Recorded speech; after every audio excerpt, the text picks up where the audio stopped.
Hello everyone, welcome to our channel, Civils for Sure. Now, आज हम लोग वैदिक कल्चर कवर करने वाले हैं। ये हमारा फोर्थ लेक्चर है और अब हम लोग पैटर्न थोड़ा चेंज करेंगे। अब हम लोग पहले जो पिछले क्लास में हमने डिस्कस किया था उसका एक ओवरव्यू लेंगे। उसके बाद आज का जो टॉपिक है उसे हम लोग डिस्कस करेंगे और नेक्स्ट वीडियो में जो हमारा टॉपिक रहेगा उसके बारे में हम लोग एक ओवरव्यू लेंगे। ओके, और इसी पैटर्न में हम लोग डेली क्लास करेंगे। आज हम लोग वैदिक कल्चर के बारे में बात करने वाले हैं और लास्ट क्लास में हम लोगों ने कवर किया था हड़प्पन सिविलाइजेशन को। हड़प्पन सिविलाइजेशन में हमने कवर किया था कि हड़प्पन सिविलाइजेशन जो था वो पहला अर्बन सिविलाइजेशन था साउथ एशिया का। उसके बाद उसके जियोग्राफिकल एक्सटेंट को हमने डिस्कस किया था। North east west and south में कहाँ से कहाँ तक था उनका। हमने डिफरेंट साइट्स के बारे में, इंडस वैली सिविलाइजेशन के डिफरेंट साइट्स के बारे में डिस्कस किया था और किस रिवर बैंक्स पे वो स्टेब्लिश्ड है इसके बारे में डिस्कस किया था। हु वेयर द एक्सकावेटर, जिन्होंने उसको एक्सकावेट करके निकाला था, उनको डिस्कस किया था। और हमने इंपॉर्टेंट फाइंडिंग्स उस साइट से रिलेटेड इनको डिस्कस करे थे। कुछ साइट्स जो हम लोग डिस्कस किए थे जैसे हड़प्पा था, मोहनजोदारो था, चंजोदारो था, जिसे सरोजनी मार्केट के एज सच हम लोग बोले थे क्योंकि वहाँ लड़कियों का सामान वगैरह ज्यादा वहां से मिलता है, एक्सकवेट होता है। लोथल था, धोलावीरा था। तो this we are the sites. Rakhigarhi जो कि लार्जेस्ट इंडियन साइट है, इसके बारे में डिस्कस किया था, ये क्वेश्चन पूछा था। एंड इम्पॉर्टेंट या prominent features of Harappa civilisation, जैसे उनका टाउन प्लानिंग के बारे में, उनका एग्रीकल्चर के बारे में, डोमेस्टिकेशन ऑफ एनिमल्स के बारे में, टेक्नोलॉजी के बारे में, उनका ट्रेड एंड कॉमर्स के बारे में, उनका social organisation, how was there social organisation, उनका पॉलिटी कैसा था। ठीक है, पॉलिटिकल एडमिनिस्ट्रेशन कैसे चल रहा था, कौन रूल कर रहे थे, कौन सा वो लोग रिलीजियस प्रैक्टिसेस यूज करते थे, कौन सा उनका स्क्रिप्ट था, कैसे वो स्क्रिप्ट लिखा जाता था। तो and the potteries they used, the type of burials they had, the arts. तो this were the things, weight and measures, like standard weight and measures हम लोग को हड़प्पन सिविलाइजेशन से ही देखने को मिलता है। तो एंड लेटली और हम लोग कंक्लूड किए थे द प्रोबेबल रीजंस उनके डिक्लाइन का, बेसिकली। ठीक है, उनमें से एक रीजन था अराइवल्स ऑफ आर्यंस या फिर आर्यंस आर्यंस इन्वेजन, जो एक प्रोबेबल रीजन भी लगता है, वन ऑफ द।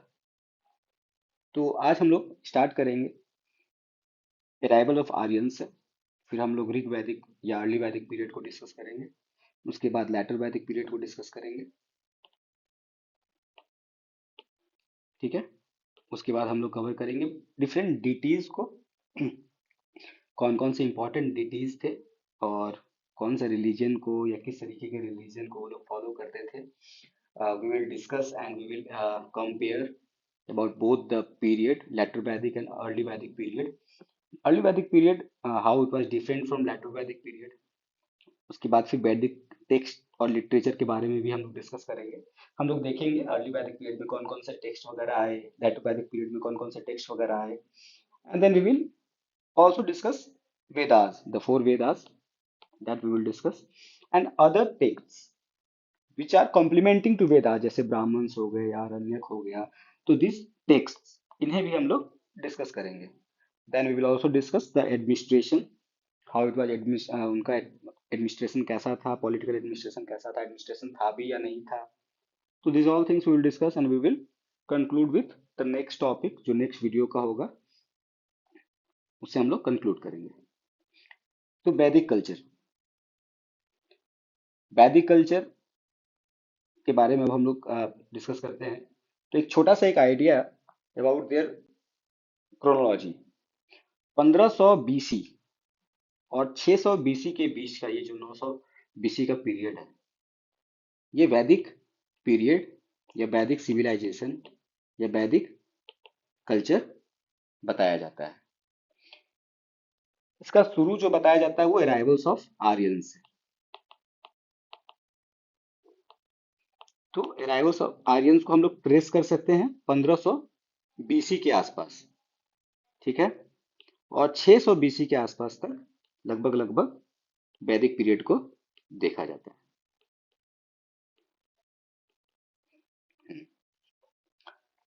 तो now we will switch to the book and we'll write over here only.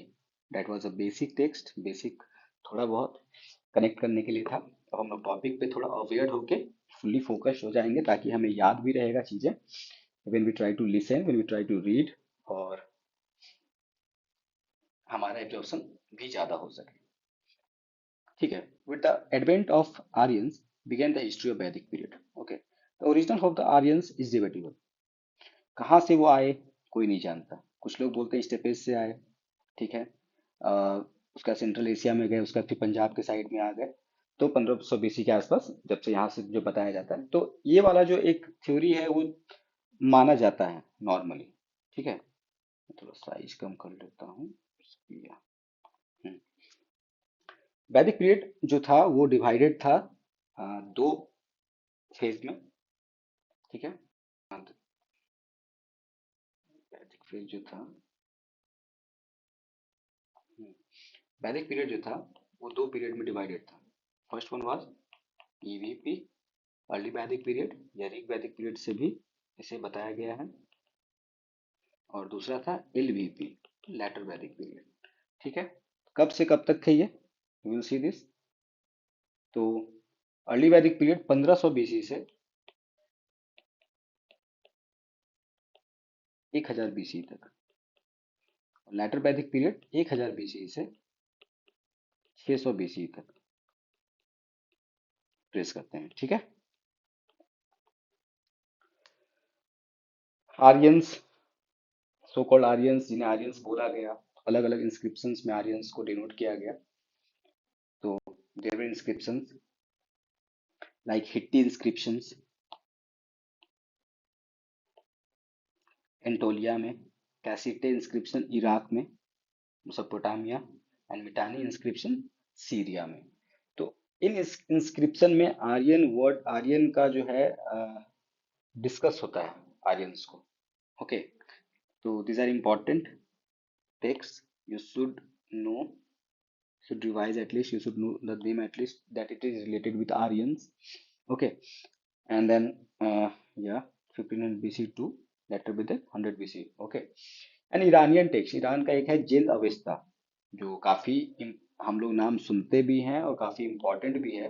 तो that is important because it talks about our god, means so called the god which are there in Vedas, like Indra, Varun. तो इनको भी God की तरह वो लोग अपने text में दिखाए हैं। ईरानियन टेक्स्ट है जेन अवेस्ता का, तो कहीं ना कहीं वहां से भी एक ट्रेस मिलता है कि that was also so called connected or something, और वहां से यहाँ मूवमेंट हुई है या फिर वहां से वहां मूवमेंट हुई है, what ever it is. Language जो आर्यन से, वो कौन से लैंग्वेज बोलते थे, इंडो आर्यन लैंग्वेज और संस्कृत। द वर्ड वेद, वो उसका रूट, वो जो डिराइव हुआ रूट वर्ड जो है वो विद है, और विद का मतलब होता है टू नो, जानना। तो वेदा जो, वेद का मतलब है सुपीरियर नॉलेज, सुपीरियर नॉलेज और true knowledge. Okay, that is Veda. The rise of Buddhism and Jainism को भी हम लोग डिस्कस करेंगे लेटर पार्ट में, कि क्यों कैसे ये आया और कौन कौन से प्रॉब्लम्स की वजह से वैदिक कल्चर के बुद्धिज्म और जैनिज्म का राइज हुआ। Additional information if you talk about then Boghaz, कोई इंस्क्रिप्शन बहुत ही एक इम्पॉर्टेंट इंस्क्रिप्शन है जो कि क्वेश्चंस ये एग्जाम्स वगैरह में आते हैं। तो वाई बोग, जो बोग बोघाज कोई इंस्क्रिप्शन जो है, बोघाज कोई इंस्क्रिप्शन, ये क्यों इंपॉर्टेंट है, क्योंकि ये जो है 4 वैदिक गॉड्स को मेंशन करता है। तो हमारे वेद में जो 4 भगवान हैं, इंद्र, वरुण, मित्र और नसत्य, ये सब वैदिक गॉड्स को बोगाज कोई इंस्क्रिप्शन में भी दर्शाया जाता है, और ये जो है वो ईरान का है।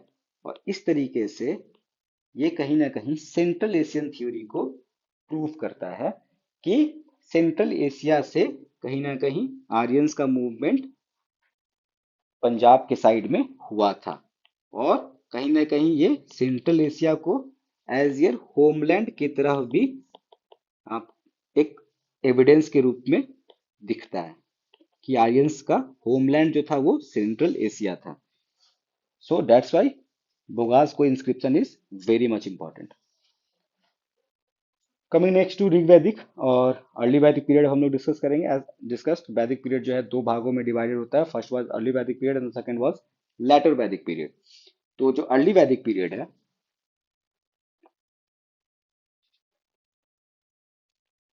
उसका मेजर सोर्स ऑफ इंफॉर्मेशन हम लोगों को ऋग्वेद से मिलता है। Rigveda one of the oldest literary text available you can say. और ये ऋग्वेद का अर्ली वैदिक पीरियड का मेजर सोर्स ऑफ इंफॉर्मेशन बताया गया है। इसमें 10 मंडल्स थे और 1028 हिम्स थे। Very important to remember. इसमें 10 मंडल थे। एक तरह से इंडेक्स में जैसे चैप्टर्स होते हैं तो उसमें इस तरीके से इसमें मंडल्स के द्वारा दर्शाया गया था। तो इसमें 10 मंडल्स थे और 1028 हिम्स थे। ठीक है।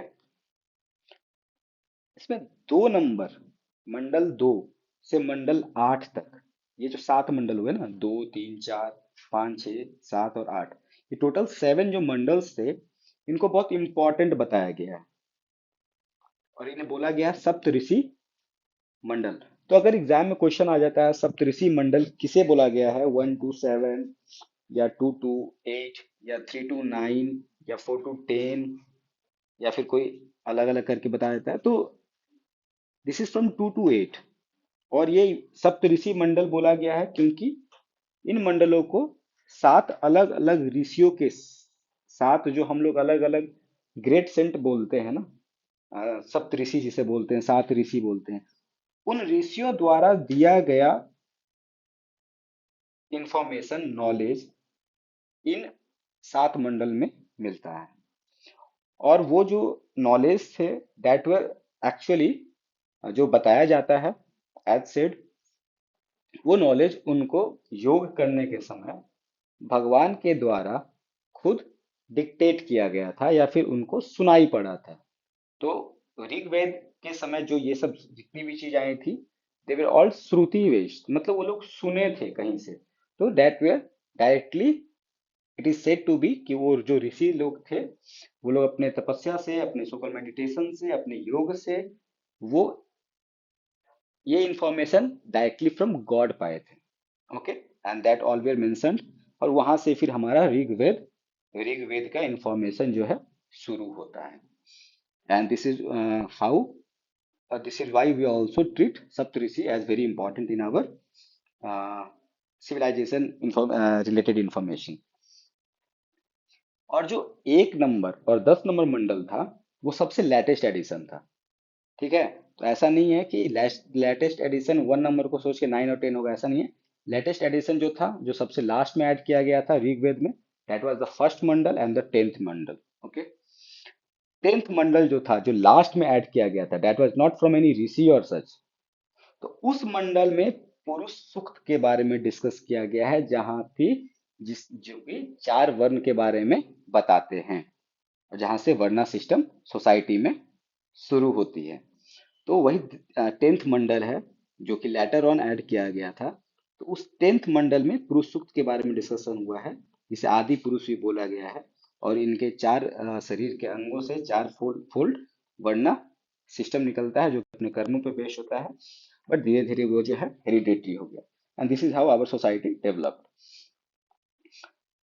आगे अगर हम लोग देखते हैं तो थर्ड मंडल is also very very important. और बोला जाता है कि जो थर्ड मंडल है 2 से 7 है। तो विश्वामित्र भी जो थे हमारे एक बहुत बड़े सेंट थे। तो जो थर्ड मंडल है वो विश्वामित्र जी के द्वारा कंपोज किया गया था। और हमारा जो गायत्री मंत्र है जो हम लोग रिसाइट करते हैं, ओम भूर्भुवः स्वः, that was that is actually contained in third मंडल।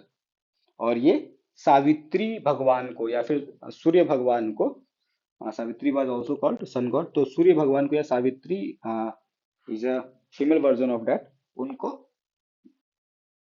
ओ करते हुए ये गायत्री मंत्र है जिसे विश्वामित्र जी ने थर्ड मंडल को कंपोज करने के समय उसमें लिखा था।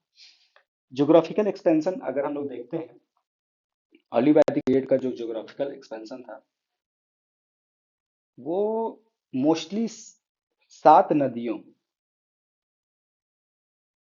सप्त सिंधु जिसे वो लोग बोले, 7 नदी को, उनके बैंक्स पे स्टेब्लिश थे। वो 7 सप्त सिंधु या 7 नदी जो थे वो कौन कौन से थे, तो you should know at least. Sindhu जिसके नाम पे, या इंडस जिसके नाम पे इंडस वैली सिविलाइजेशन आया था। उसके बाद वितास्ता जो झेलम जो जम्मू कश्मीर में है। आशिकानी चेनाब जम्मू कश्मीर साइड में है। भरूचनी, रवि जम्मू कश्मीर और पंजाब के बॉर्डर के आसपास में आपको दिखेगा। बिपासा या ब्यास इंडिया पाकिस्तान के बॉर्डर पे आपको दिखेगा। सतुतरी, Sutlej again in Punjab province, and Saraswati Ghaggar जो आपको थोड़ा साउथ में गुजरात के आसपास में दिखाएगा। ठीक है। तो this was the geographical expansion of Aryans और अर्ली वैदिक फेज। और ये अर्ली वैदिक फेज कब से आ रहा है? मोहनजोदारो के बाद से। तो मोहनजोदारो भी लगभग लगभग उधर ही था, और वहीं पे लगभग लगभग अर्ली वैदिक फेज का भी हम लोग ज्योग्राफिकल एक्सटेंट को ट्रेस आउट करते हैं। ओके। और अर्ली वैदिक पीरियड का जो रीजन्स का वर्ड था, इट वाज शकुनी मामा, अफगानिस्तान से लेकर पंजाब हरियाणा तक, और थोड़ा सा उससे साउथ आप गुजरात के आसपास में भी एविडेंसेस मिलते हैं, क्योंकि पोर्ट सिटीज थे, तो that's why they were always important. तो the Sapta Sindhu, and we need to know this names, okay at least. और कहाँ से कहाँ तक रीजन था, तो ये हमने देख लिया। वहां से ही शुरू हुआ है, वहां से खत्म हुआ है, तो वहीं से हम लोग ये शुरू कर रहे हैं अर्ली वैदिक पीरियड वाले। उसके बाद जो सबसे ज्यादा जिस नाम के बारे में जिक्र था अर्ली वैदिक पीरियड में, वो इंडस था। ठीक है। और लेकिन सबसे सेक्रेड इंडस को नहीं माना गया था, वो सरस्वती को माना गया था। तो Saraswati was the most secret river, most sacred river of, या most holy river of the civilisation. और इंडस जो था वो मोस्ट मेंशन्ड रिवर था अर्ली वैदिक पीरियड का। या फिर हमारे वेदा मतलब कि जो उस समय टेक्स्ट भी मिलेंगे उसमें भी आपको इन चीजों को वर्णन मिलेगा। सरस्वती वैली जो था उसे ब्रह्मवर्त के तरह डिनोट किया गया हमारे वेदास में। हिमालय को हिमवत के तरह, हिमवत से डिनोट किया गया है। और हिंदू कुश जो अफगानिस्तान के पास है, पामीर नॉट के पास है, उसको मुंजावंत के द्वारा डिनोट किया गया है। About the society, about the society of early Vedic period. उस समय जो लोग रहते थे ना, उनको जन बोला जाता था। ठीक है। और जो जन हुआ करते थे वो दो पार्ट में डिवाइडेड थे सोसाइटी में। एक आर्यंस कहलाते थे, और दूसरे नॉन आर्यंस। ठीक है। तो जो नॉन आर्यंस है, बेसिकली ये सब उसी समय से रेसिज्म चालू है भारत में, अब जान लो। And this was the first society में जो डिस्क्रिमिनेशन स्टार्ट हुआ था, and this was based on racism only. तो will discuss later on that also. But जो नॉन आर्यंस थे, उन्हें बोला गया दास और दासियों में, दास और दासियों में। ठीक है। तो दास दासियां होती थी, वो नॉन आर्यंस हो गए और एक आर्यंस हो गया। तो सोसाइटी वाज डिवाइडेड इनटू, ठीक है, it was an egalitarian society. देखो, थे, but at their level it was like equal for all. वो वाला एटलीस्ट था कि लेयर बाय लेयर सोसाइटी में डिफरेंसेस नहीं थे, एटलीस्ट एक लेयर पे इगैलिटेरियन था। हाँ, social division was not very rigid. ठीक है। और ये चेंज होते रहते थे, और देयर वर मेनी ये कि चेंज मतलब कि it was not rigid. Later on जो हुआ बाद में, और हम लोग देखेंगे। बट ऋग्वैदिक पीरियड जो है वो भी पैट्रियार्कल था, आगे भी पैट्रियार्की रहा, यहाँ पे ज्यादातर डोमिनेट रही सोसाइटी में। बेसिक यूनिट ऑफ सोसाइटी जो है वो फैमिली थी अर्ली वैदिक पीरियड से ही। तो कहीं ना कहीं हम लोग ट्रेस आउट करते हैं कि फैमिली का कॉन्सेप्ट अर्ली वैदिक पीरियड से इंडिया में चला आ रहा है। ठीक है। और हेड ऑफ द फैमिली जो है गृहपति बोला जाता था। स्लेव्स का जिक्र जो है अर्ली वैदिक पीरियड से मिलता है। स्लेव्स का जिक्र अर्ली वैदिक पीरियड से मिलता है। और स्लेव्स का यूज जो होता था वो डोमेस्टिक पर्पस के लिए होता था, उनका एग्रीकल्चर यूज नहीं होता था। ये बहुत ही इंपॉर्टेंट है। एग्रीकल्चर में स्लेव्स का इस्तेमाल नहीं किया जाता था, उनका एविडेंस नहीं है। ठीक है। बाकी वर्ण जो है वो हमारे ऋग्वेद में ये यूज किए गए हैं, जहाँ पे वो आर्यंस और दास को डिनोट किए हैं, having fair and dark complexion. तो आर्यंस को बोला गया है जो फेयर कम्प्लेक्शन वाले हैं, और दास जो डार्क कॉम्प्लेक्शन वाले हैं। तो इस तरीके से आर्यंस और दास को, या दास दासियों जो हम लोग सुने नॉन आर्यंस जिसे बोलते हैं, या दास को नॉन आर्यंस जिसे बोलते हैं, तो हमारे वर्ण शब्द से, तो वर्ण जो होता है बेसिकली स्किन कलर, तो वर्ण शब्द से डिनोट किया, रेफर किया गया है, और वहां से इनको डिस्टिंग्विश किया गया है, आर्यंस और नॉन आर्यंस को। उस समय के सोसाइटी में वुमेन प्रीस्ट पाई जाती थी। विश्वरा, लोपामुद्रा, घोषा, सिक्ता, निवावरी, अपाला। अब बहुत ये सब उस समय के बहुत ही इम्पोर्टेंट और काफी मतलब जो आगे बढ़ चढ़ के, they all have written many poems devoted to god also. तो ये लोग एज पूजा भी कराती थी टेम्पल में। तो they were found to be female sages present in the society. तो उसमें सोसाइटी ऐसा था कि तब फीमेल सेजेस भी होती थी। उसके बाद से फिर ये कॉन्सेप्ट जो गया लेटर वैदिक पीरियड से, उसका फिर फीमेल से शायद से ही मिलता है शायद। अब now we can see like few, but still the head of the priest is mainly we see as male, male or something, male and not female. But there were times early Vedic period में ये चीज नहीं था, female sages भी मिलती थी, and there वर बहुत prominent थी, जैसे विश्वरा, लोपामुद्रा। तो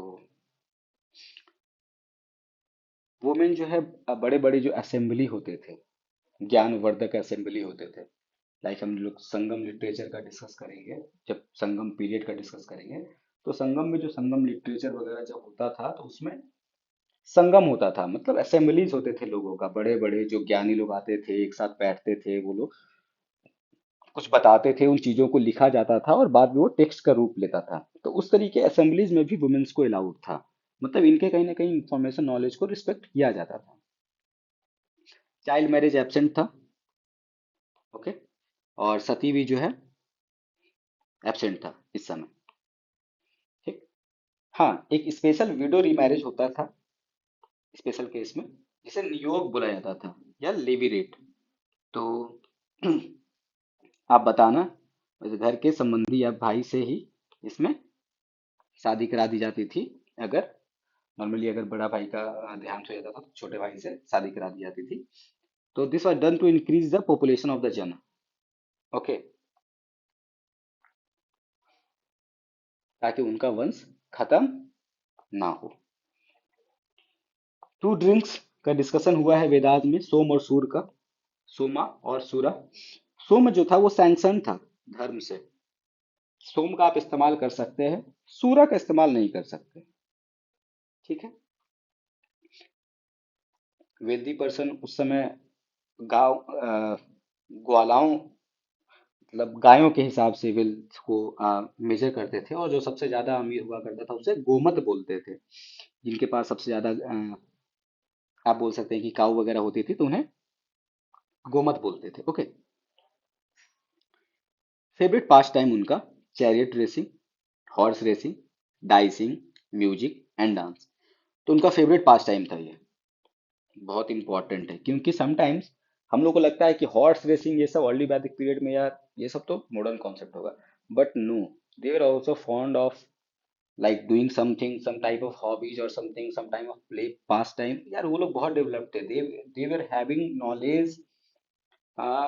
वेद में ऐसे ऐसे नॉलेज मिलते हैं that there are things which we have like reinvented lately। तो they were so much developed at their time।